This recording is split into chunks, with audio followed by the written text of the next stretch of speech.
Hi all, welcome to CC Plus. അപ്പോൾ എല്ലാവർക്കും ഈ ഒരു ക്ലാസ്സിലേക്ക് സ്വാഗതം. അപ്പോൾ നിങ്ങൾ എല്ലാവരും സ്കൂളൊക്കെ തുറന്ന് നല്ല രീതിയിൽ പഠനം മുന്നോട്ട് പോകാമെന്ന് വിചാരിക്കുന്നു. ഇനി നമുക്ക് വരാനുള്ളത് ഓണം എക്സാം ആണ് അല്ലേ? അപ്പോൾ അതിനു വേണ്ടി നല്ല രീതിയിൽ അന്നന്ന് വേണ്ട കാര്യങ്ങൾ അന്നന്ന് തന്നെ അങ്ങ് പഠിച്ചു പോവുക. അപ്പോൾ എക്സാം വരുമ്പോഴത്തേക്ക് നിങ്ങൾക്ക് ഒരുപാടൊന്നും പഠിക്കാനായിട്ട് ഉണ്ടാവില്ല. നിങ്ങൾ എന്ത് ചെയ്താൽ മതി? ഒന്ന് റിവിഷൻ ചെയ്താൽ മതി കേട്ടോ. അപ്പോൾ നമ്മൾ ഇന്ന് നോക്കാനായിട്ട് പോകുന്നത് 9ാം ക്ലാസ്സിലെ രണ്ടാമത്തെ ചാപ്റ്റർ ഉണ്ട്. ഏതാണ് രണ്ടാമത്തെ ചാപ്റ്റർ എന്ന് പറഞ്ഞത്? നിങ്ങളൊക്കെ പഠിച്ചു തുടങ്ങിയോ അല്ലെങ്കിൽ പഠിച്ചു കഴിഞ്ഞിട്ടൊക്കെ ഇരിക്കുന്നവരായിരിക്കും, എന്നാലും അതിൽ കുറേ ഡൗട്ട്സ് ഉണ്ടാവും അല്ലേ? അപ്പോൾ ഏതാണ് ആ ചാപ്റ്റർ? പീരിയോഡിക് ടേബിൾ ആണ്. പീരിയോഡിക് ടേബിൾ ആണ്. അപ്പോൾ നിങ്ങൾക്കറിയാം, നിങ്ങളുടെ ഈ വർഷം നിങ്ങൾക്ക് തന്നിരിക്കുന്ന ടെക്സ്റ്റ് ബുക്ക് എന്ന് പറഞ്ഞിട്ടുണ്ടെങ്കിൽ കഴിഞ്ഞ വർഷത്തെ ചേട്ടന്മാരും ചേച്ചിമാരും പഠിച്ച ടെക്സ്റ്റ് ബുക്കാണോ? അല്ല അല്ലേ, പുതിയ ടെക്സ്റ്റ് ബുക്കാണ്. അപ്പോൾ ടെക്സ്റ്റ് ബുക്ക് മാറിയിട്ടുണ്ട്. കഴിഞ്ഞ ടെക്സ്റ്റ് ബുക്ക് നോക്കുകയാണെങ്കിൽ ഒരു 9ാം ക്ലാസ്സിലെ 4ാമത്തെ ചാപ്റ്ററൊക്കെ ആയിരുന്നു പീരിയോഡിക് ടേബിൾ എന്ന് പറയുന്നത്. 1ാമത്തെ ചാപ്റ്റർ നിങ്ങൾ ഓൾറെഡി പഠിച്ചിട്ട് കാണും, ആറ്റത്തിൻ്റെ ഘടനയാണ്. അതിനുശേഷം ഏതായിരുന്നു? രാസബന്ധനമൊക്കെ ആയിരുന്നു കഴിഞ്ഞ വർഷത്തെ പഠിച്ചുകൊണ്ടിരുന്നത്. എന്നാൽ ഈ വർഷം നിങ്ങളുടെ പുതിയ ടെക്സ്റ്റ് ബുക്ക് ആക്കിയപ്പോൾ 2ാമത്തെ ചാപ്റ്ററാണ് പീരിയോഡിക് ടേബിൾ വന്നിരിക്കുന്നത്. അപ്പോൾ അതാണ് കുറച്ചുകൂടെ പ്രോപ്പർ ആയിട്ടുള്ള രീതി അല്ലേ? പീരിയോഡിക് ടേബിളൊക്കെ പഠിച്ചു കഴിഞ്ഞിട്ടുണ്ടെങ്കിൽ മാത്രമാണ് നമുക്ക് എലമെന്റ്സിനെ കുറിച്ചുള്ള കൂടുതൽ കാര്യങ്ങളൊക്കെ പഠിക്കാനായിട്ട് പറ്റുള്ളൂ. ശരിയല്ലേ?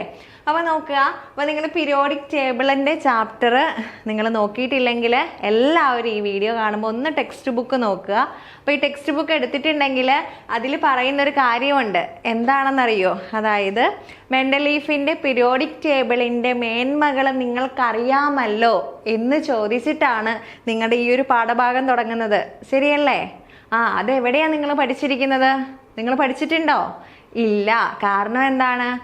അതായത് ഇപ്പോഴത്തെ ഇതനുസരിച്ചിട്ട് 7, 9 അല്ലേ, 5, 7, 9 ടെക്സ്റ്റ് ബുക്ക് മാത്രമേ മാറിയിട്ടുള്ളൂ.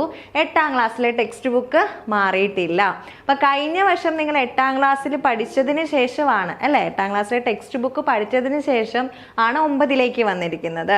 അപ്പം ഈ ഒരു ക്ലാസ്സിൻ്റെ അല്ലെങ്കിൽ ഈ ഒരു ചാപ്റ്ററിൻ്റെ തുടർച്ച മെൻഡലൈഫിൻ്റെ പീരിയോഡിക് ടേബിളിൻ്റെ മേന്മകൾ പഠിച്ചുവല്ലോ എന്ന് പറഞ്ഞ് തുടങ്ങുന്നതിന് കാരണം വെച്ചിട്ടുണ്ടെങ്കിൽ അടുത്ത വർഷം 8ാം ക്ലാസ്സിലെ ടെക്സ്റ്റ് ബുക്ക് മാറും. അപ്പോൾ ആ ടെക്സ്റ്റ് ബുക്കിൽ ഇതൊക്കെ ഉൾപ്പെടുത്തും. ഓക്കെ, അപ്പോൾ അതിന് വേണ്ടിയിട്ടാണ് അവർ അങ്ങനത്തെ ചോദ്യം ചോദിച്ചിട്ട് ആ ഒരു ചാപ്റ്റർ സ്റ്റാർട്ട് ചെയ്യുന്നത്. പക്ഷെ നമുക്കത് നോക്കി നിൽക്കാനായിട്ട് സാധിക്കുമോ? ഇല്ല. നമ്മളിപ്പോഴേ 9ാം ക്ലാസ്സിലെത്തി അല്ലേ? അപ്പോൾ നമ്മൾ എന്ത് ചെയ്യണം? അതും കൂടെ ഒന്ന് അറിഞ്ഞതിന് ശേഷം നിങ്ങൾ ഈ ഒരു പുതിയ ചാപ്റ്റർ പഠിക്കുകയാണെങ്കിൽ നിങ്ങൾക്ക് പഠിക്കാനായിട്ട് ഈസി ആയിരിക്കും. അപ്പോൾ അത് വളരെ കുറച്ചേ ഉള്ളൂ. അപ്പോൾ അതെന്തൊക്കെയാണ് എന്ന് നോക്കിയതിന് ശേഷം നമുക്ക് എന്ത് ചെയ്യാം? നമ്മുടെ പീരിയോഡിക് ടേബിളിലേക്ക് പോകാം. ഓക്കെ, റെഡി അല്ലേ എല്ലാവരും? അപ്പം നമുക്ക് നോക്കാം. നമുക്കറിയാം പീരിയോഡിക് ടേബിൾ എന്ന് പറഞ്ഞിട്ടുണ്ടെങ്കിൽ എന്താണ്? നിങ്ങൾ പിക്ചറൊക്കെ കണ്ടിട്ടുണ്ടാവും. പീരിയോഡിക് ടേബിൾ എന്ന് പറഞ്ഞിട്ടുണ്ടെങ്കിൽ ഇതാണ് അല്ലേ പീരിയോഡിക് ടേബിൾ. അതായത് എന്താണ്? അറിയാവുന്ന മൂലകങ്ങളെയൊക്കെ ഒരു ടേബിൾ പോലെ ഇങ്ങനെ ചിത്രീകരിച്ച് വെച്ചിരിക്കുകയാണ്. അതിനെയാണ് പീരിയോഡിക് ടേബിൾ എന്ന് പറഞ്ഞത്. ഈ ഒരു പീരിയോഡിക് ടേബിൾ ആരാ കണ്ടുപിടിച്ചത്? നിങ്ങൾക്ക് അറിയാവുന്നതാണ്. ആരാണ് കണ്ടുപിടിച്ചത്? നിങ്ങൾ പഠിച്ചിട്ടുള്ളതാണ്. ഹെൻറി മോസിലി ആണ് അല്ലേ? ഹെൻറി മോസിലി ആണ് ഈ ഒരു പീരിയോഡിക് ടേബിൾ കണ്ടുപിടിച്ചത്. എന്നാൽ അതിനു മുമ്പ് ഈ പീരിയോഡിക് ടേബിൾ ഇവിടെ വരെ എത്തണമെങ്കിൽ അതിന് പിന്നിലൊരു ചരിത്രം ഇല്ലേ?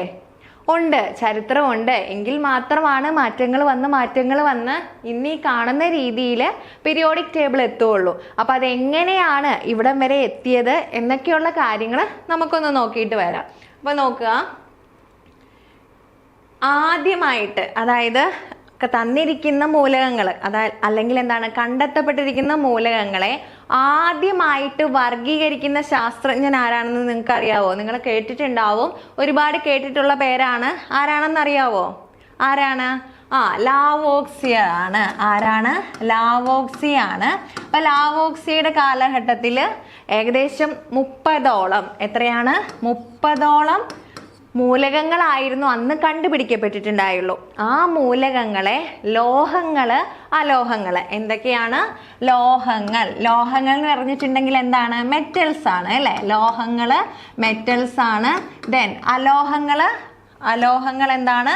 നോൺ മെറ്റൽസ് ആണ്. അപ്പൊ അന്ന് കണ്ടെത്തിയിരുന്ന 30ഓളം മൂലകങ്ങളെ അലോഹങ്ങൾ ലോഹങ്ങൾ എന്ന് പറഞ്ഞ് വേർതിരിച്ച ശാസ്ത്രജ്ഞൻ ആരാണ്? ലാവോക്സിയാണ് കേട്ടോ. ആരാണ്? ലാവോക്സിയാണ്. അപ്പൊ അതാണ് ആദ്യമായിട്ട് മൂലകങ്ങളെ ഒരു വർഗീകരണം നടത്തപ്പെട്ടത്. അതുവരെ ഇങ്ങനെയൊരു പട്ടികയോ ഒന്നും ഉണ്ടായിരുന്നില്ല. ആദ്യമായിട്ട് മൂലകങ്ങളെ വർഗീകരിച്ചത് ലാവോക്സിയാണ്. ഓക്കെ, അതിന് മറന്നു പോകില്ലല്ലോ. ഇല്ല. അതിനുശേഷമാണ് ഡോബറൈനർ വരുന്നത്. നിങ്ങൾ ആ ശാസ്ത്രജ്ഞനെ കുറിച്ച് കേട്ടിട്ടുണ്ടോ? ഇദ്ദേഹമാണ് ഡോബറൈനർ. അപ്പൊ ഡോബറൈനറുടെ പ്രത്യേകത എന്തായിരുന്നു പറയാമോ? ത്രികകങ്ങൾ എന്ന് പറഞ്ഞു കേട്ടിട്ടുണ്ടോ? ത്രികകങ്ങൾ. എന്താണ് ത്രികകങ്ങൾ? അല്ലെങ്കിൽ ട്രയാഡ്സ് എന്ന് പറയും. എന്താണ്? ട്രയാഡ്സ് എന്ന് പറയും. എന്താണ് ട്രയാഡ്സ് എന്ന് വെച്ചിട്ടുണ്ടെങ്കിൽ, അതായത് ലാവോക്സിയർ ഇങ്ങനെ ലോഹങ്ങളെയും അലോഹങ്ങളെയൊക്കെ വേർതിരിച്ചല്ലോ.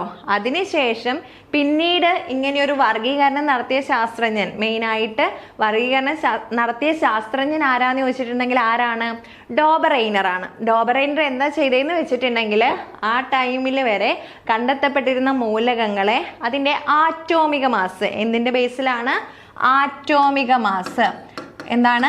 ആറ്റോമിക് മാസ് എന്ന് പറയും, അല്ലെങ്കിൽ ആറ്റോമിക ഭാരം എന്നൊക്കെ പറയും. അപ്പൊ ആറ്റോമിക മാസിന്റെ വെളിച്ചത്തിൽ 3 പേരടങ്ങുന്ന ഗ്രൂപ്പുകളാക്കി. ആ ഗ്രൂപ്പുകളാണ് ഇവിടെ തന്നിരിക്കുന്നത്. നോക്കിയാൽ അറിയാം. ആദ്യത്തെ ഏതാണ്? ലിഥിയവും സോഡിയവും പൊട്ടാസ്യവുമാണ് ഒരു ഗ്രൂപ്പ് ഇവിടെ തന്നിരിക്കുന്നത്. അപ്പൊ ലിഥിയത്തിന്റെ ആറ്റോമിക മാസ് എത്രയാണ്? 7 ആണ്. സോഡിയം ആണെങ്കിൽ 23, പൊട്ടാസ്യം ആണെങ്കിൽ 39. ഇവിടെയാണെങ്കിൽ രണ്ടാമത്തെ ഗ്രൂപ്പ് കാൽസ്യം, സ്ട്രോൺഷ്യം, ബേരിയം ആണ്. അവിടെയും എന്ത് തന്നിട്ടുണ്ട്? ആറ്റോമിക മാസ് തന്നിട്ടുണ്ട്. അടുത്തതാണെങ്കിൽ മൂലകമാണ്. മൂലകം ഏതൊക്കെയാ? ക്ലോറിനും ബ്രോമിനും അയഡിനുമാണ്. അവിടെയും ആറ്റോമിക മാസ് തന്നിട്ടുണ്ട്. അപ്പൊ ഏകദേശം ഒരേ സവിശേഷതകളുള്ള മൂലകങ്ങളെ ഗ്രൂപ്പ് ചെയ്തു. എന്നിട്ട് എന്താ ചെയ്തത്? എന്നിട്ട് അദ്ദേഹം പറഞ്ഞൊരു കാര്യമുണ്ട്. ഇവിടെ നടുക്ക് കിടക്കുന്ന ഈ മൂലകമുണ്ടല്ലോ, ഇപ്പൊ ഒന്നാമത്തെ ഗ്രൂപ്പ് എന്ന് പറയുന്നത് ഇതാണ്. ഈ നടുക്ക് കിടക്കുന്ന മൂലകത്തിന്റെ ആറ്റോമിക മാസ് എന്ന് പറയുന്നത് ഈ ആദ്യവും അവസാനവും കിടക്കുന്ന മൂലകങ്ങളുടെ ആറ്റോമിക മാസിന്റെ ശരാശരി ആയിരിക്കുമെന്നാണ് ഡോബറൈനർ പറയുന്നത്. എന്ന് വെച്ചിട്ടുണ്ടെങ്കിൽ ഇവിടെ എത്രയാണ്? ആദ്യം ലിഥിയത്തിന് 7 ആണ് അല്ലേ? 7ഉം അതുപോലെ തന്നെ 39ഉമാണ്. ഇത് രണ്ടും കൂടെ കൂട്ടിയിട്ട് എന്ത് ചെയ്യാം? ശരാശരി എന്ന് പറഞ്ഞിട്ടുണ്ടെങ്കിൽ ഇവിടെ എണ്ണം കൊണ്ട് ഡിവൈഡ് ചെയ്താൽ മതി. അപ്പൊ ഇവിടെ എത്ര എണ്ണം ഉണ്ട്? 2 എണ്ണം ഉണ്ട്. അപ്പൊ 2ഉം കൊണ്ട് ഹരിച്ചു കഴിയുമ്പോൾ എത്ര കിട്ടും? 39ഉം 7ഉം എത്രയാണ്? 46 എന്ന് കിട്ടും. 46 ഡിവൈഡഡ് ബൈ 2 23 എന്ന് കിട്ടും അല്ലേ? അപ്പൊ ഇവിടെ നോക്കിയാൽ അറിയാം, നടുക്കത്തെ സോഡിയത്തിന്റെ ആറ്റോമിക മാസ് എത്രയാണ്?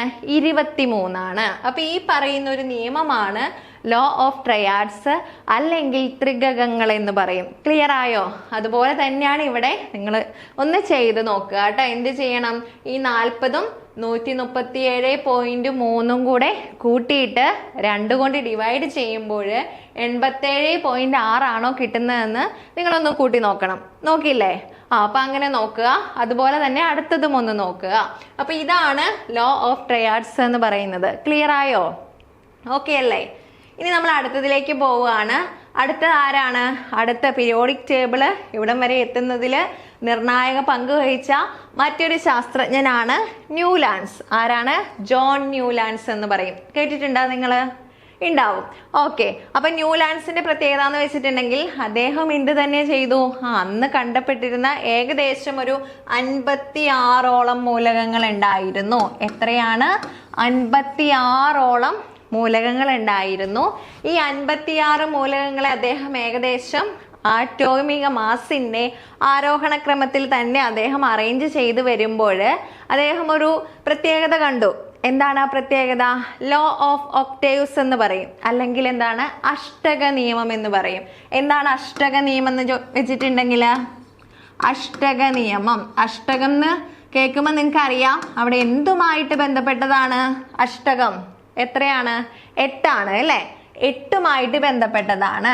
എന്ന് വെച്ചിട്ടുണ്ടെങ്കിൽ നമ്മൾ സംഗീതത്തില് എന്താണ്? സരി ഗമ പദനിസ അല്ലേ? സ രി ഗ മ പ ദ നി ഇവിടെ നോക്കിയാൽ അറിയാം, ഇവിടെ സാ കഴിഞ്ഞ് വീണ്ടും എട്ടാമത് എന്ത് ചെയ്യുന്നത്? സാ റിപ്പീറ്റ് ചെയ്യാണ് അല്ലേ ചെയ്യുന്നത്. അതുപോലെ തന്നെയാണ് ഇവിടെ മൂലകങ്ങളെ ആറ്റോമിക മാസിന്റെ ആരോഹണക്രമം എന്ന് വെച്ചാൽ എന്താണ്? ചെറുതിൽ നിന്ന് വലുതിലേക്ക്, അതാണ് ആരോഹണക്രമം. അപ്പൊ ആരോഹണക്രമത്തിൽ അറേഞ്ച് ചെയ്യുമ്പോൾ ഇതുപോലെ തന്നെ ഒന്നാമത്തെ മൂലകത്തിന്റെ ഏകദേശം അതേ സ്വഭാവ സവിശേഷത എട്ടാമത്തെ മൂലകവും കാണിക്കും എന്ന് പറഞ്ഞ വ്യക്തിയാണ് ആര്? Newlands, John Newlands. അപ്പൊ അദ്ദേഹത്തിന്റെ ഈ നിയമമാണ് അഷ്ടക നിയമം എന്നറിയപ്പെടുന്നത്. ക്ലിയർ ആയോ? ഓക്കെ. അപ്പൊ ഇവിടെ ഇതൊക്കെ എന്താണ്? നമ്മളിപ്പോൾ പഠിക്കുന്ന പീരിയോഡിക് ടേബിളിന്റെ മുൻപുള്ള ചരിത്രങ്ങളാണ് കേട്ടോ പറയുന്നത്. അപ്പൊ ഇതും എന്താണ്? കുറെ മൂലകങ്ങളൊക്കെ കണ്ടുപിടിക്കപ്പെട്ടപ്പോൾ അല്ലെങ്കിൽ ആരോഹണക്രമത്തിലാണ് അല്ലെ, ആറ്റോമിക മാസിന്റെ ആരോഹണക്രമത്തിലാണ് മൂലകങ്ങളെ അറേഞ്ച് ചെയ്തപ്പോൾ വലിയ ആറ്റോമിക മാസൊക്കെ എത്തുമ്പോഴേക്കും ഈ നിയമം പാലിക്കപ്പെടുന്നില്ല എന്ന് മനസ്സിലാവുമ്പോൾ അതും അവിടെ പരാജയപ്പെടുകയാണ് ചെയ്യുന്നത്. പിന്നെ വന്നതാണ് ആര്? നിങ്ങളുടെ ടെക്സ്റ്റ് ബുക്കിൽ കണ്ട ദിമിത്രി മെൻഡലീഫ് അല്ലെ. ദിമിത്രി മെൻഡലീഫിന്റെ പീരിയോഡിക് ടേബിളിനെ കുറിച്ച് കേട്ടിട്ടില്ലേ എന്ന് ചോദിച്ചുകൊണ്ടാണ് നിങ്ങളുടെ ഇപ്പോഴത്തെ പാഠഭാഗം തുടങ്ങുന്നത്. അപ്പൊ ഇവിടെ നോക്കുക, മെൻഡലീഫിന്റെ പീരിയോഡിക് നിയമം എന്ന് പറഞ്ഞിട്ടുണ്ടെങ്കിൽ മൂലകങ്ങളുടെ രാസഗുണങ്ങളും ഭൗതിക ഗുണങ്ങളും അവയുടെ ആറ്റോമിക മാസിന്റെ ആവർത്തന ബലങ്ങളാണ് എന്ന് പറയുന്നതാണ്. എന്തിനെ ബേസ് ചെയ്തിട്ടാണ്? മൂലകങ്ങളുടെ ഭൗതിക ഗുണവും അതുപോലെ തന്നെ രാസഗുണവും ഒക്കെ ആറ്റോമിക മാസ് അല്ലെങ്കിൽ ആറ്റോമിക ഭാരത്തിനെ ബേസ് ചെയ്തതാണെന്ന് പറഞ്ഞതാണ്. ഏത്? പീരിയോഡിക് നിയമം. ആരുടെ പീരിയോഡിക് നിയമം? മെൻഡലീഫിന്റെ പീരിയോഡിക് നിയമം. നമ്മൾ ആധുനിക പീരിയോഡിക് നിയമം വീണ്ടും പഠിക്കുന്നുണ്ട്. ഇതെന്തിനെ ബേസ് ചെയ്താണ്? ആറ്റോമിക മാസിനെ ബേസ് ചെയ്തിട്ടുള്ളതാണ്. അപ്പൊ ആറ്റോമിക മാസ് എന്ന് പറയുന്നത് ആരാണ്? മെൻഡലീഫുമായിട്ട് കണക്ട് ചെയ്തതാണെന്ന് ഓർക്കുക. അപ്പോൾ ഈ ഒരു ശാസ്ത്രജ്ഞനാണ് മെൻഡലീഫ് എന്ന് പറഞ്ഞത്. നോക്കിയാൽ അറിയാം അല്ലെ, ഒരു ക്രിസ്മസ് അപ്പൂപ്പന്റെ ലുക്കൊക്കെ ഉള്ള ഒരു ശാസ്ത്രജ്ഞനായിരുന്നു, താടിയൊക്കെ വെച്ചിട്ട്. അപ്പൊ അതാണ് ആര്? Dmitri Mendeleev. അപ്പൊ അദ്ദേഹം എന്ത് ചെയ്തു എന്ന് വെച്ചിട്ടുണ്ടെങ്കിൽ അന്ന് ഏകദേശം 63ഓളം മൂലകങ്ങളാണ് കണ്ടുപിടിക്കപ്പെട്ടിട്ടുണ്ടായിരുന്നത്. എത്രയാണ്? 63ഓളം. ആ 63ഓളം മൂലകങ്ങളെ അദ്ദേഹം ഒരേ സ്വഭാവം വരുന്നവയെ എന്ത് ചെയ്തു? ഒരേ കോളത്തിലാക്കി ഇങ്ങനെ പട്ടികപ്പെടുത്തുകയാണ് ചെയ്തത്. അങ്ങനെ പട്ടികപ്പെടുത്തുമ്പോൾ അദ്ദേഹം എന്ത് ചെയ്തു? ഓരോ ഗ്രൂപ്പിലുള്ളവ ഏകദേശം ഒരേ സ്വഭാവ സവിശേഷത ഉള്ളതാക്കാൻ വേണ്ടി ഒരേ ഗ്രൂപ്പിൽ അല്ലെ ഏകദേശം ഒരേ ക്യാരക്ടറിസ്റ്റിക്സ് ഉള്ളവയെ ഒരുമിച്ചിരുത്താനായിട്ട് നോക്കി. അങ്ങനെ ഇരുത്തി വന്നപ്പോൾ കുറെ ഇവിടെ കണ്ടോ, നിങ്ങൾ നോക്കിയാൽ അറിയാം, ഇവിടെ കുറെ കോളമൊക്കെ വേക്കൻ്റ് ആയിട്ട് കിടക്കുന്നത് കണ്ടു. എന്ന് വെച്ചിട്ടുണ്ടെങ്കിൽ ആ കോളത്തിൽ വരാനിരിക്കുന്നവരുടെ സ്വഭാവ സവിശേഷതകൾ അദ്ദേഹം എന്ത് ചെയ്തു? ഈ ഒരു പീരിയോഡിക് ടേബിൾ വെച്ച് പറഞ്ഞു. പക്ഷെ എന്താണ്? അന്ന് ആ മൂലകങ്ങൾ കണ്ടുപിടിക്കപ്പെട്ടിട്ടുണ്ടായിരുന്നില്ല. നിങ്ങൾ ആലോചിച്ച് നോക്കിക്കേ. എന്ന് വെച്ചിട്ടുണ്ടെങ്കിൽ എന്താണ്? കണ്ടുപിടിക്കപ്പെടാത്ത മൂലകങ്ങളുടെ സ്വഭാവ സവിശേഷത അദ്ദേഹം എന്താണ്? മുൻകൂട്ടി പറയുകയാണ് ചെയ്യുന്നത്. പിന്നീട് ആ മൂലകങ്ങൾ കണ്ടുപിടിക്കപ്പെട്ടപ്പോൾ ഇദ്ദേഹം പറഞ്ഞ സ്വഭാവമൊക്കെ എന്തിനുണ്ടായിരുന്നു? അന്ന് പറഞ്ഞിട്ടുണ്ടായിരുന്ന മൂലകങ്ങൾക്ക് ഉണ്ടായിരുന്നു. അപ്പൊ അത്രമാത്രം എന്താണ്? എഫോർട്ട് എടുത്തിട്ടുണ്ട് അല്ലേ? ഇത്രയും നിങ്ങളൊന്ന് ആലോചിച്ച് നോക്കൂ. നമുക്ക് കണ്ടുപിടിക്കപ്പെടാത്ത ഒരു കാര്യത്തിനെ കുറിച്ച് നമുക്ക് പ്രെഡിക്റ്റ് ചെയ്യാനും അത് ശരിയാണെന്നൊക്കെ, അത് ശരിയാകുകയും വരുന്നത് അത്രമാത്രം നോളേജ് ഉള്ളത് കൊണ്ടാണ് അല്ലേ? അപ്പൊ അതാണ് മെൻഡലീഫിന്റെ പീരിയോഡിക് ടേബിളിന്റെ പ്രത്യേകത എന്ന് പറയുന്നത്. അപ്പൊ നോക്കുക, അദ്ദേഹം എന്ത് ചെയ്യുന്നത്? ഇങ്ങനെ ഗ്രൂപ്പ്, അതായത് അന്ന് വരെ കണ്ടുപിടിക്കപ്പെട്ട മൂലകങ്ങളെ ഏകദേശം ഇതുപോലെ ഒരു ടേബിളാക്കി, ആദ്യമായിട്ട് ഇത്രയും ഒരു ടേബിളാക്കി ചിത്രീകരിക്കപ്പെട്ട ശാസ്ത്രജ്ഞൻ ആരാന്ന് ചോദിച്ചിട്ടുണ്ടെങ്കിൽ ആരാണ്? മെൻഡലീഫ് ആണ്. അദ്ദേഹം ചെയ്തത് ആറ്റോമിക മാസിനെ ബേസ് ചെയ്തിട്ട് ഒരേപോലെ സ്വഭാവ സവിശേഷതയുള്ളവയെ ഒരേ ഗ്രൂപ്പിലാക്കുകയാണ് ചെയ്യുന്നത്. ഓക്കെ, അപ്പൊ ക്ലിയർ ആയെന്ന് വിചാരിക്കുന്നു. ഇനി നോക്കുക, മെൻഡലീഫ് പീരിയോഡിക് ടേബിളിന്റെ മേന്മകളാണ് ഇവിടെ കൊടുത്തിരിക്കുന്നത്. മേന്മകൾ എന്ന് വെച്ചിട്ടുണ്ടെങ്കിൽ എന്താണ്? ഗുണങ്ങളാണ് അല്ലെ? എന്ന് വെച്ചിട്ടുണ്ടെങ്കിൽ സമാന ഗുണമുള്ള മൂലകങ്ങളെ ഒരേ ഗ്രൂപ്പിൽ ഉൾപ്പെടുത്തി മൂലകങ്ങളെ വർഗീകരിച്ചു.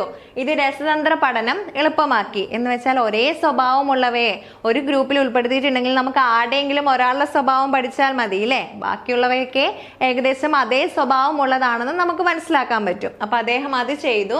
പിന്നെ എന്താണ്? ചില മൂലകങ്ങൾ ആറ്റോമിക മാസുകളുടെ ആരോഹണ ക്രമം കൃത്യമായി പാലിച്ചില്ല. ഇതിന് കാരണം ആറ്റോമിക മാസ് നിർണയത്തിലെ അപാകതയാണെന്ന് അദ്ദേഹം സൂചിപ്പിച്ചു. പിന്നീട് ആറ്റോമിക മാസ് പുനർനിർണയിക്കുന്നതിന് ഇത് കാരണമാവുകയും ചെയ്തു. അപ്പൊ അദ്ദേഹം ആറ്റോമിക മാസിന്റെ ആരോഹണ ക്രമത്തില് മൂലകങ്ങളെ അറേഞ്ച് ചെയ്ത് വന്നപ്പോൾ ചില ആറ്റോമിക മാസ് എന്ത് ചെയ്യുന്നില്ല, ആരോഹണ ക്രമം പാലിക്കപ്പെടുന്നില്ല. അപ്പൊ അദ്ദേഹം പറഞ്ഞു വെച്ചു, ഇത്രയും നാൾ കണ്ടുപിടിച്ചിരിക്കപ്പെട്ടിരുന്ന അതിന്റെ ആറ്റോമിക മാസ് തെറ്റാണ് എന്നും പറഞ്ഞിട്ട് അദ്ദേഹം എന്ത് ചെയ്തു, ശരിയായ ആറ്റോമിക മാസ് അവിടെ കൊണ്ടുവരികയാണ് ചെയ്യുന്നത്. അതിന് എക്സാമ്പിൾ ആണ് ബെറീലിയത്തിന്റെ ആറ്റോമിക മാസ് 14 നിന്ന് എത്രയാണെന്ന് പറഞ്ഞു. അന്ന് വരെ വിചാരിച്ചുകൊണ്ടിരുന്നത് ബെറീലിയത്തിന്റെ ആറ്റോമിക മാസ് 14 ആണെന്നാണ്. അപ്പൊ അദ്ദേഹം പറഞ്ഞു 14 അല്ല, അത് തെറ്റാണ്, 9 ആണെന്ന് അദ്ദേഹം പറയുകയും അത് പുനർനിർണയിക്കുകയും ചെയ്യുകയാണ് ചെയ്തത്. പിന്നെ എന്താണ്, കണ്ടെത്തപ്പെടാനുള്ള ഏതാനും മൂലകങ്ങൾക്ക് സ്ഥാനം ഒഴിച്ചിടുകയും അവയുടെ ഗുണങ്ങൾ പ്രവചിക്കുകയും ചെയ്തു. എന്ന് വെച്ചിട്ടുണ്ടെങ്കിൽ ഞാൻ ഓൾറെഡി പറഞ്ഞ പോലെ തന്നെ അന്ന് കണ്ടുപിടിച്ചിട്ടില്ല, പക്ഷെ എന്ത് ചെയ്തു, അതിന്റെ സ്വഭാവം എങ്ങനെയൊക്കെയാണെന്ന് പ്രവചിച്ചു. ഇനി അത് കണ്ടുപിടിച്ചു കഴിയുമ്പോൾ എവിടെയാണ് ഈ ഒരു ടേബിളിൽ എവിടെയാണ് ഇരിക്കേണ്ടത് എന്നുള്ള സ്ഥാനം ഒഴിച്ചിടുകയും ചെയ്യൂ. അതിന് എക്സാമ്പിൾ ആണ് ഗാലിയം എന്ന് പറയുന്നത്, അല്ലെ? ഗാലിയം നിങ്ങൾ കേട്ടിട്ടുണ്ടാവും, ഗാലിയം ഒരു ലോഹമാണ്. അപ്പൊ ഗാലിയം അദ്ദേഹം ഇങ്ങനെയാണ് പറഞ്ഞത്, ഞാനത് കൈവെള്ളയിൽ വെച്ചിട്ടുണ്ടെങ്കിൽ അത് ഉരുകും എന്നാണ് പറഞ്ഞത്. എന്ന് വെച്ചിട്ടുണ്ടെങ്കിൽ ഗാലിയം ഒരു മെറ്റൽ ആണ്, പക്ഷെ എന്താണ്, താഴ്ന്ന മെൽറ്റിംഗ് പോയിന്റ് ഉള്ള ഒരു ലോഹമാണ് ഏതെന്ന് പറയുന്നത്, ഗാലിയം എന്ന് പറയുന്നത്. അപ്പൊ നമ്മുടെ ഈ കൈയുടെ ചൂട് പറ്റിയിട്ടുണ്ടെങ്കിൽ അതിന് താഴ്ന്ന മെൽറ്റിംഗ് പോയിന്റ് ആയതുകൊണ്ട് അത് വേഗം ഉരുകും. പിന്നീട് ഗാലിയം കണ്ടുപിടിക്കപ്പെട്ടപ്പോൾ അതിന്റെ ഈ ഒരു സ്വഭാവ സവിശേഷത വളരെ ശരിയായിരുന്നു. എന്ന് വെച്ചിട്ടുണ്ടെങ്കിൽ ഗാലിയത്തിന്റെ മെൽറ്റിംഗ് പോയിന്റ് വളരെ കുറവായതുകൊണ്ട് തന്നെ നമ്മൾ ഇങ്ങനെ അത് ഉള്ളം കയ്യിൽ വെച്ചിട്ടുണ്ടെങ്കിൽ അത് അപ്പം തന്നെ അത് ദ്രാവകമായിട്ട് മാറും. അപ്പൊ ഇത്രയും മേന്മകളാണ് പീരിയോഡിക് ടേബിളിൽ. ആരുടെ പീരിയോഡിക് ടേബിൾ ഉള്ളത്? മെൻഡലീഫിന്റെ പീരിയോഡിക് ടേബിളിൽ ഉള്ളത്. എന്നാൽ മേന്മകൾ മാത്രമല്ല, അതിന് എന്തുകൊണ്ട് കുറവുകളുമുണ്ട്. ആ കുറവുകൾ എന്തൊക്കെയാണെന്ന് നമുക്ക് നോക്കുക. പരിമിതികൾ എന്തൊക്കെയാണെന്നുള്ളത്, ഗുണങ്ങളിൽ വളരെയധികം വ്യത്യാസമുള്ള മൂലകങ്ങളെ ഒരേ ഗ്രൂപ്പിൽ ഉൾപ്പെടുത്തി സോഡിയം, പൊട്ടാസ്യം മുതലായ മൃദുലോഹങ്ങളോടൊപ്പം കോപ്പർ, സിൽവർ മുതലായ കാഠിന്യം കൂടിയ ലോഹങ്ങളും ഉൾപ്പെടുത്തി. എന്ന് വെച്ചിട്ടുണ്ടെങ്കിൽ എന്താണ്, നമുക്കറിയാം സോഡിയം പൊട്ടാസ്യം ഒക്കെ നിങ്ങൾ 8ാം ക്ലാസ്സിലൊക്കെ പരീക്ഷണം ചെയ്തിട്ടുണ്ടാകും, ഇല്ലേ? ചെയ്തിട്ടില്ലേ? വെള്ളത്തിലൊക്കെ ഇട്ട് അത് മൃദുലോഹങ്ങളാണ്. ആ മൃദുലോഹങ്ങളുടെ കൂട്ടത്തില് വളരെയേറെ കട്ടിയുള്ള അല്ലെങ്കിൽ കാഠിന്യമുള്ള കോപ്പർ, സിൽവർ, അല്ലെ?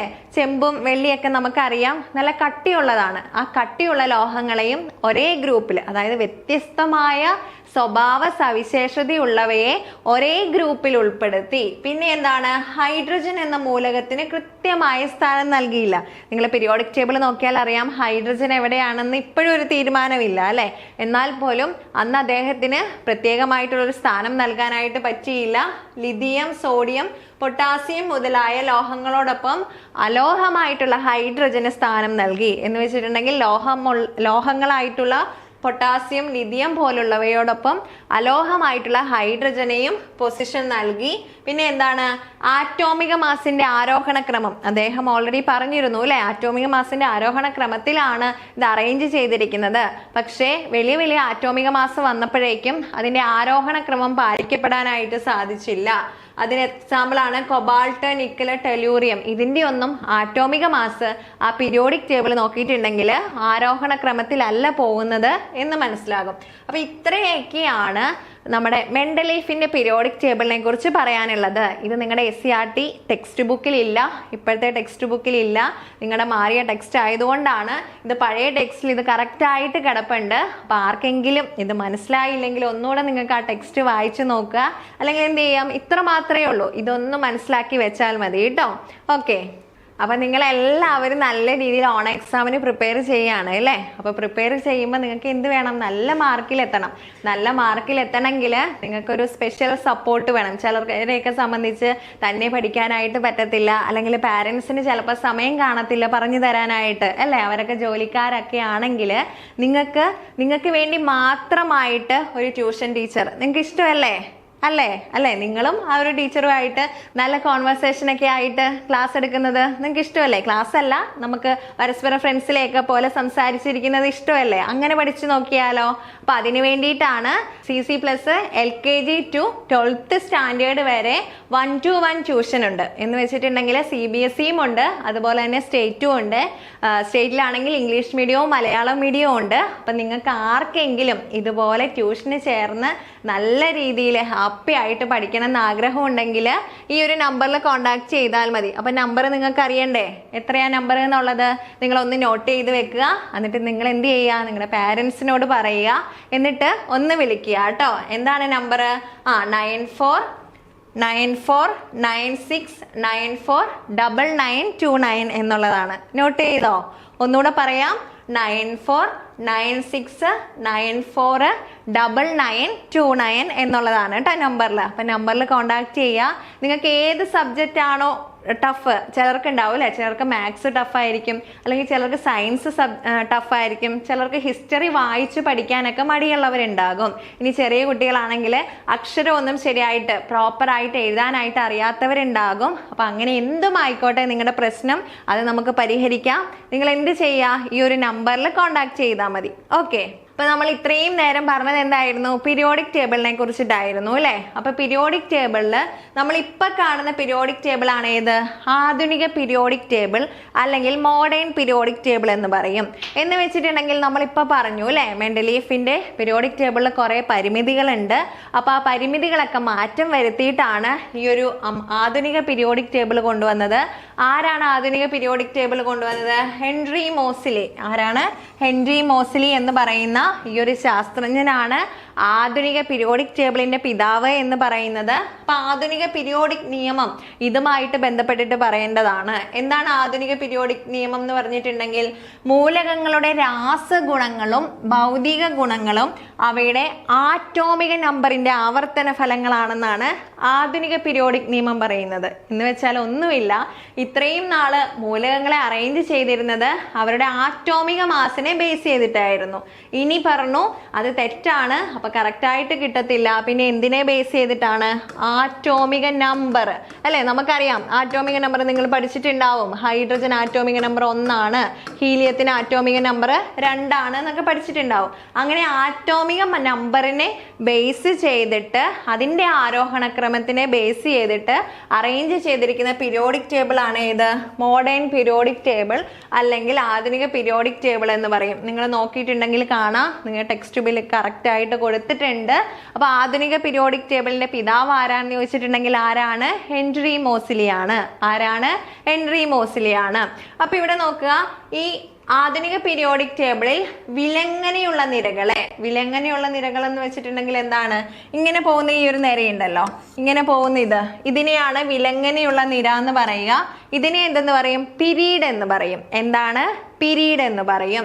ഇനി കുത്തനെയുള്ള കോളങ്ങൾ ഉണ്ടല്ലോ, ഇങ്ങനെ കുത്തനെ പോകുന്ന ഈ കോളങ്ങളെയാണ് ഗ്രൂപ്പ് എന്ന് പറയും. എന്താണ്?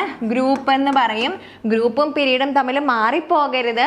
പിരീഡ് എന്ന് പറഞ്ഞിട്ടുണ്ടെങ്കിൽ ഇങ്ങനെ വിലങ്ങനെ പോണതാണ് എന്ത്? പിരീഡ്. വിലങ്ങനെ പോണത് പിരീഡ്, കുത്തനെ പോകുന്നതാണ് ഗ്രൂപ്പ് എന്ന് പറയുന്നത് കേട്ടോ. കുത്തനെ പോകുന്നത് ഗ്രൂപ്പുമാണ്. തമ്മിൽ അങ്ങോട്ടും ഇങ്ങോട്ടും മാറിപ്പോകരുത്. അപ്പൊ ആധുനിക പീരിയോഡിക് ടേബിൾ അനുസരിച്ചിട്ട് എത്ര പിരീഡ് ഉണ്ടെന്ന് ചോദിച്ചിട്ടുണ്ടെങ്കിൽ 7 പിരീഡ് ആണുള്ളത് കേട്ടോ. എത്ര പിരീഡ് ആണുള്ളത്? 7 പിരീഡ് ആണുള്ളത്. അതുപോലെ തന്നെ എത്ര ഗ്രൂപ്പ് ആണുള്ളത് എന്ന് ചോദിച്ചിട്ടുണ്ടെങ്കിൽ എത്ര ഗ്രൂപ്പാണ്? 18 ഗ്രൂപ്പാണ്. എത്രയാണ്? 18 ഗ്രൂപ്പാണ്. അപ്പൊ ക്ലിയർ ആയോ എങ്ങനെയാണ് പീരിയോഡിക് ടേബിൾ ഈ ഒരു സ്ഥിതിയിലേക്ക് വന്നത് എന്നുള്ള ചരിത്രമൊക്കെ നിങ്ങൾക്ക് മനസ്സിലായി കാണുമല്ലോ അല്ലെ? അപ്പോൾ ഇനി നോക്കുക, ഇതിന്റെ കൂട്ടത്തിൽ നമ്മളൊന്ന് അഡീഷണൽ ആയിട്ട് പറയേണ്ട ഒരു കാര്യമുണ്ട്. എന്താണ്? 2016 4 മൂലകങ്ങൾ നിങ്ങളൊക്കെ അറിഞ്ഞിട്ടുള്ളതായിരിക്കും അല്ലെ? നിങ്ങളൊക്കെ കുറെ ക്വിസ് കോമ്പറ്റീഷനൊക്കെ പോയപ്പോഴൊക്കെ നിങ്ങൾ പഠിച്ചിട്ട് പോയതായിരിക്കും. 4 മൂലകങ്ങൾ കൂടി പീരിയോഡിക് ടേബിളിൽ ചേർക്കപ്പെട്ടു. ഈ മൂലകങ്ങൾ എത്ര? പീരീഡിലാണ് ഉൾപ്പെടുത്തിയിരിക്കുന്നത്? 7ാം പീരീഡിലാണ് ഉൾപ്പെടുത്തിയിരിക്കുന്നത്. ആ മൂലകങ്ങൾ ഏതൊക്കെയാണ് നോക്കുക. 113 ആറ്റോമിക നമ്പർ 113 നിഹോണിയം. ദെൻ ആറ്റോമിക നമ്പർ 115 മോസ്കോവിയം. പിന്നെ ഏതാണ്? ആറ്റോമിക നമ്പർ 117 ടെന്നീസൺ. ദെൻ ആറ്റോമിക നമ്പർ 118 ഓഗ്നസൺ. അപ്പൊ ഇത്രയുമാണ് പുതിയതായിട്ട് 2016 ചേർക്കപ്പെട്ട മൂലകങ്ങൾ. അപ്പൊ ഇതും ഒന്ന് അറിഞ്ഞു വെക്കുക. അപ്പൊ നിങ്ങൾക്ക് പീരിയോഡിക് ടേബിൾ ഇഷ്ടപ്പെട്ടോ? ഇനി നമുക്ക് ഇതിനെക്കുറിച്ച് കൂടുതലായിട്ടുള്ള കാര്യങ്ങളൊക്കെ അറിയണം അല്ലേ? കൂടുതലായിട്ടുള്ള കാര്യങ്ങൾ എന്ന് പറഞ്ഞിട്ടുണ്ടെങ്കിൽ നമുക്കറിയാം കെമിസ്ട്രി പഠിക്കുന്നവർക്ക് എപ്പോഴും ഒരു ബേസ് ആണ് പീരിയോഡിക് ടേബിൾ എന്ന് പറഞ്ഞിട്ടുണ്ടെങ്കിൽ. അപ്പോൾ പീരിയോഡിക് ടേബിൾ പ്രോപ്പറായിട്ട് പഠിച്ചെങ്കിൽ മാത്രമാണ് കെമിസ്ട്രിയുടെ ബാക്കിയുള്ള കാര്യങ്ങൾ നമുക്ക് ഈസി ആയിട്ട് പഠിക്കാനായിട്ട് പറ്റുള്ളൂ. അപ്പം നിങ്ങൾ കുറേ ചേട്ടന്മാരും ചേച്ചിമാരൊക്കെ പറയുന്നത് കേട്ടിട്ടുണ്ടാവും കെമിസ്ട്രി ഭയങ്കര ടഫാണ് എന്നുള്ളത്. അത് വേറൊന്നും കൊണ്ടല്ല, ഇങ്ങനെ ബേസ് അറിയത്തില്ലാത്തത് കൊണ്ടാണ്. അപ്പം നിങ്ങൾ എന്ത് ചെയ്യുക? ബേസ് നല്ല രീതിയിൽ പഠിക്കുക. അപ്പം ഇനി പീരിയോഡിക് ടേബിളിൻ്റെ ബാക്കി കാര്യങ്ങളൊക്കെ നമുക്ക് അടുത്ത ക്ലാസ്സിൽ നോക്കാം. അപ്പം നിങ്ങൾക്ക് എല്ലാവർക്കും ഈ വീഡിയോ ഇഷ്ടപ്പെട്ടിട്ടുണ്ടെങ്കിൽ നിങ്ങളുടെ ഫ്രണ്ട്സിനൊക്കെ ഷെയർ ചെയ്യുക. അപ്പോൾ മറ്റൊരു വീഡിയോയുമായിട്ട് കാണാം. Thank you.